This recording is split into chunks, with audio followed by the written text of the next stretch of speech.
out, one of the first things that he did was this, which is the first pillar that I talk about, is commitment. Now, you've probably heard of this before. You know, you have to be committed and all of these types of things.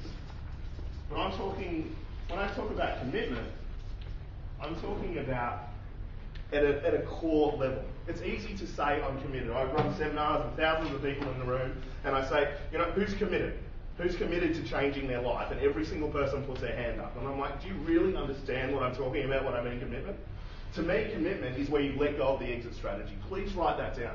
Where you let go of the exit strategy and you're willing to do whatever it takes. And quite frankly, if you're in a small business and you're wanting to grow it, you're going to have to work hard.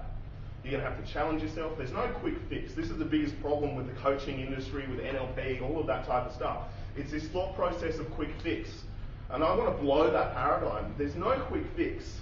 There's hard work, and there's focusing on the things that are going to produce the results every single time.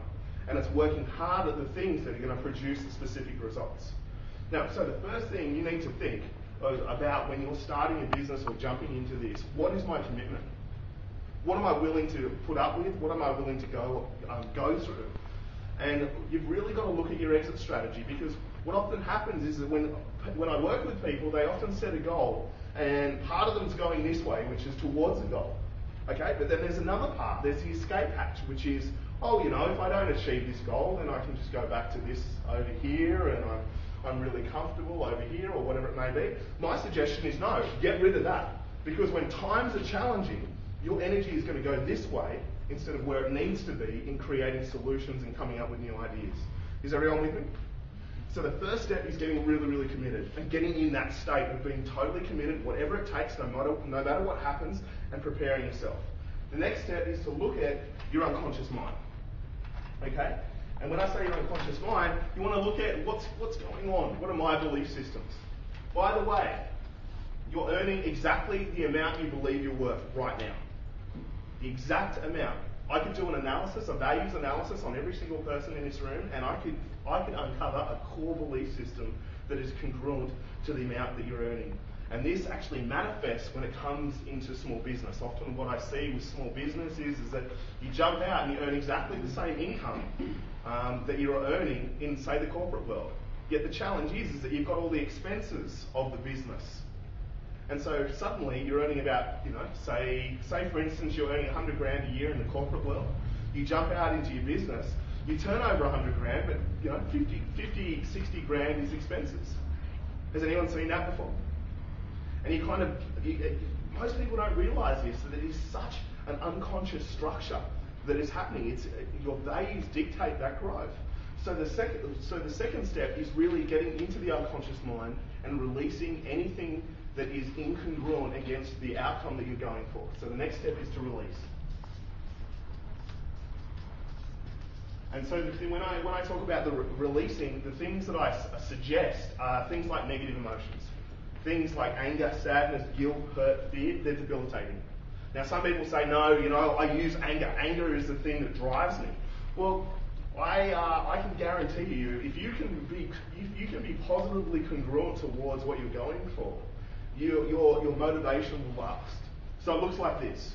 Imagine we've got a scale of motivation. Okay?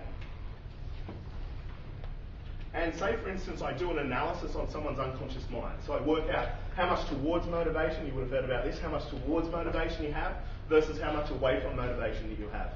Now, towards motivation is this. I've got a goal over here that I'm really excited about. 100% of me is pointed towards this, and I'm running towards it. And that's really momentum, isn't it? Who's had that before? We've got a goal, and you're in action. You're massively motivated, you're pumped, you're doing the things that you'd normally put off, you're making the calls or whatever it may be, okay? Then there's what's called away from motivation. Away from motivation is there's this thing over here that I don't want to achieve, okay? I don't want to go broke. I don't want to be alone. I don't want to be rejected or whatever it may be. So instead of pointing to where you want to go, you're focusing on this thing that you don't want to have happen. And so it's like, I don't want to be broke, I don't want to be alone, I don't want to be rejected, and you're backing away from it. Does that make sense? But the challenging thing is that when you back away from it, you get to a neutral point. And as you get to that neutral point, everything's okay, I can have a rest. Then what happens is self-sabotage. And then you go back into you start doing the things that aren't really producing the results in your business. Then suddenly the shit hits the fan and you go, right, I need to do things again, and you start backing away.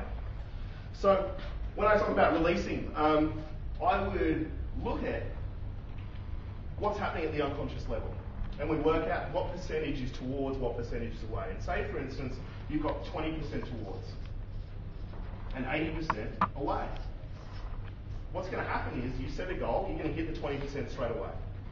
You're going to be really, really motivated. Then something's going to happen. You're going to start to self-sabotage. You're going to stop doing things that are producing the results. And by this stage, you're really unconscious of it. Or sometimes you snap out of unconsciousness and you go, I can't believe I'm doing this. Can't believe, but I'm compelled to do it, and you continue doing it. Then something happens, you hit the thermistor here, and then bang, you switch on again. It's like the person with health, they put on, 5 kilos, and they go, right, I'm going to go on this crash course diet, and I'm going to start exercising, all of these types of things. They're massively motivated, then they hit this point and go, oh, I really deserve the chocolate cake. Or when it comes to finances, you've spent all your money, and then I need to save, and then you hit that point again, and suddenly the new dress is on sale, or this. I've been working so hard, and I need to have a holiday. Or think of this from a business point of view. Does this look like some people's businesses in a room at the moment? You have money, and then something happens, and then it's gone, and I'm stuck in a specific turnover level that I'm finding it challenging to break. Now, how you break this is changing the identity at the top level of the organisation. So this is where you change values. You look at different goals, and you get everyone aligned to that particular outcome. Who's got more than one person in their organisation? This is so important. This is so important to have your values aligned at the top level so that every single person's congruent. So there's an energy at the top of the organisation that is going to produce the best possible results. Okay? Is that making sense? So what happens is that when you start to release all of this stuff, this is the 80%. This is the negative, limiting decisions, negative belief systems that you're probably not even conscious of at this point in time. What happens is that when you release this stuff, this starts to increase. And so we start to move up towards, 100% mark, which is consistent growth. It's not this, it's this. This is how I took a company from, I think we were turning over $250,000 a year to within a 4.5 year period, 10 million, what was it? 10.5 mil turnover. We hit the BRW top 100. All we did was internal mindset work. We got everyone at the top level aligned, and then everything just started to, the energy, people started to leave the organisation that needed to leave, and the energy of the whole organisation started to change. Like, think of the Virgin brand, such an incredible energy in that organisation. They attract a different type of person to work in the company because of the energy at the top level. Is everyone with me? Okay. So I know we're talking business, and I'm already talking energy and all of those types of things. Some of you are like, come on, get to the core details here. Alrighty, so once you've done the release stuff, what happens is that everyone in your team starts to focus on what they want, or focus on the business, or the arena in which that you're going, that you're wanting to go to. So who's noticed employees always coming back with challenges, all of those types of things? Often it's a reflection of the top level. Fish stinks from the head down. Has everyone heard of that term before? It's like with kids. When I do work with parents, often the parents come to me and they say, well, my child's about to do something that really isn't, they're not going to be happy doing. First thing I say to them, are you happy with what you're doing in your life? They say no. Well, let's fix it in your life, and guess what? It'll probably start to transition through the rest of your family. Okay, so once you start to focus on what you want, you start to attract different things. The next step is you've got to look at your surrounding influences. This is really a big one. Surrounding influences is the key. Often what I find is that when I'm working with people that are starting small business, they often hang out with people that are employed. And what happens is that all the issues, all the security issues start to come up. And so you're hanging out with people that would probably want to start a business, yet they don't have the courage or the confidence or whatever it may be. And so what happens is they start to project all of their issues onto you, especially when you're going through challenging times, which might be, mum, dad, your best friend or whatever it might be going, why don't you go and get a job? Or, why don't you go and do this? And, business is really hard. I remember when I was 18, when I first started my first business, all my friends did an intervention on me. They invited me over for dinner and they're like, Matt, this life coaching crap, we don't think this is the right thing for you to be doing. Don't you know that 80% of businesses fail in the first 5 years, and after that 5-year period, 80% of those businesses that survive fail? What do you know about business? And so all of these unconscious belief systems start to come up, and especially if you've got authoritarian personality types around you, they'll get really stuck into you, because that's their pattern. You've got to listen to me. I know. But often what's happening is just unconscious fear that's manifesting. So what I say is look at your surrounding influences. What you've got to look at is belief systems. For a person to be earning a certain amount of money, they've got to have a certain set of belief systems, as I said before. So for a person to have a business that's turning over, $1 million a year, they've got to have a certain set of values and belief systems that support that. And going through the process of growing that business, that's what they condition. So my suggestion is that you look for people that are kind of going between 5 to 10 levels above. So you start to get out and network and surround yourself with businesses. Say for instance you're at $100,000 a year turnover or whatever it might be, or $250,000 turnover, but you want a $10 million a year business. So my suggestion would be go and find people that have $100 million turnover businesses, hang out with them. Find 5 people. That's one of the first things I set with my clients. If you want to grow, find 5 people that are, say, at $100 million turnover. Or you can step it up, okay? You can step it up gradually.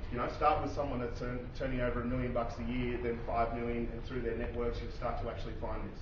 But what you're really doing is that your unconscious mind looks out over into your environment and automatically starts to model.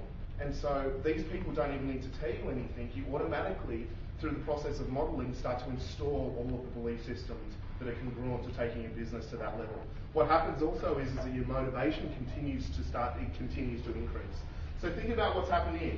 You've made the commitment. You're willing to do whatever it takes. You've released anything that's negative. You're totally towards focus. So you're seeing now opportunities where previously you didn't see opportunities.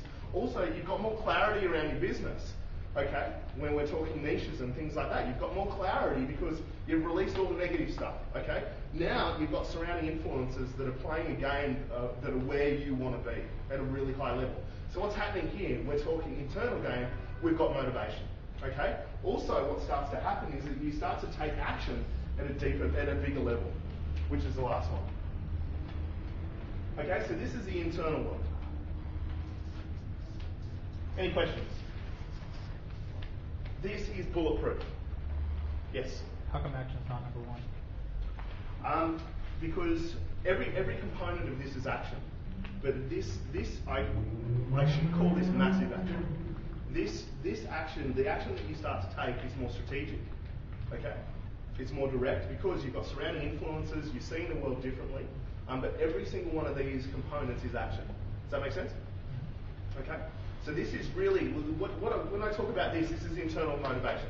How do you have a consistent internal motivation long term that continues to grow with you? This is, when working from this perspective, this is where you start to make sales calls where normally you wouldn't make the sales calls. Okay? This is where you start to jump into different deals and create different deals at a higher level than what you would normally. Okay? This is where in a meeting you really show up with all of your resources, with confidence, with certainty, and you've got new boundaries, you negotiate at a more effective level. Okay? So this is the internal. Next, let's look at the external.